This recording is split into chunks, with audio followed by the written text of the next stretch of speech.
कब्रिस्तान की कहानी। मनोहर का घर पुराने कब्रिस्तान के पीछे था और उसके घर की छत से वह कब्रिस्तान अच्छे से दिखता था।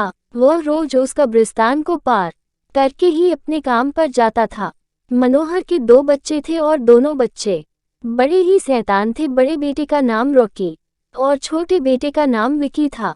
एक बार गर्मी की छुट्टियों में रॉकी और विकी की बहन सोनिया भी आई हुई थी। तीनों मिलकर रात के लगभग 12 बजे मुझसे गलती हो गई, मैं फिर कभी यहाँ दोबारा नहीं आऊँगा। दूसरे कोने पर एक कब्र होती है जो कि खुली हुई होती है, उसके ऊपर खून लगा हुआ होता है। वह दृश्य हाथ रॉकी को खींचकर लाते हैं और उस कब्र में धकेलने की कोशिश करने लगते हैं।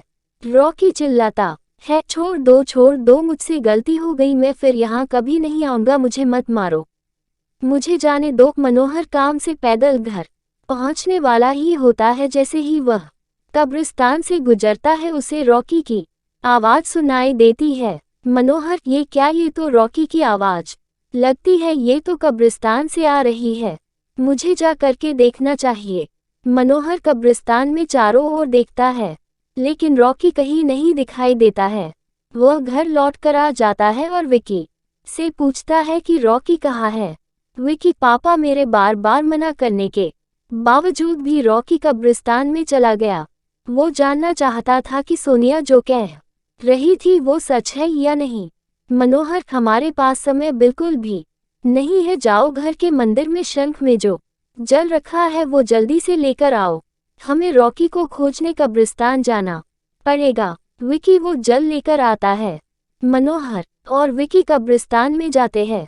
मनोहर जल छिड़कता है, फिर उसे किसी के घसीटने का निशान दिखाई देता है। वह समझ जाता है और फिर उस निशान का पीछा करते हुए उस कब्र तक पहुंच जाता है। मनोहर कब्र के आसपास वो जल छिड़कता है, तब से अजीब अजीब सी आवाजें आती है। विकी बहुत डर जाता है।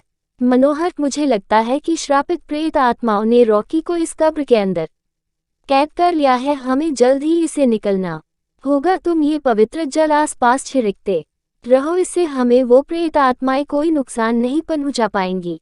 मैं कब्र को खोलने की कोशिश करता हूँ।